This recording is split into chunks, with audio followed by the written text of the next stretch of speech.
li Sileymanî min başûrê Kurdistanê min piştî çend sal şûnda hatim vê derê. Gelkî ez xwe kêfxweş hîs dikim. Nikarim herim Bakurê Kurdistanê vê derê jî bo min welatê min e. Carê yekemîn e ez hunera xwe li vê derê pêk dînim.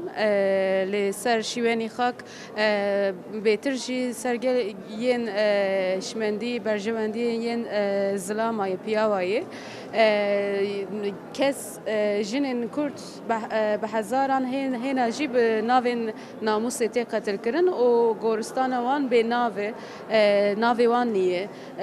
Nizanin kînin ev jin, ji bo çi hatine qetil kirin, kengî hatine qetil kirin, em nizanin. Ji ber wê jî min xwest ki bi vîdyoyekê em dîsa jî destnîşanî wê derê bikin. Eyb e ji bo me gelê Kurd eyb e. Niha li Bakurê Kurdistanê jî ev qetliyam berdewam dike.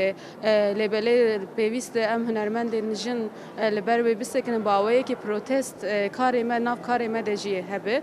Ev jî tekoşînekê ji bo hunermendên hemû Kurdiyên jin bi taybetî jî em li ber wê bisekinin çünkü hew em hunerê pêk nayînin. Hunera me hunerekî protest e, hunerekî polîtîk e. Lazim e em xwe dest pê bikin û her derî jî em xwe biguherînin ya yekemîn ji xwe de dest pê bikin ji ber wê bû.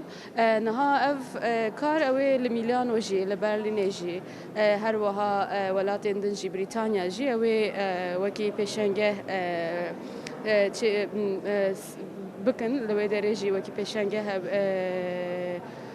ew ê pêkî bê.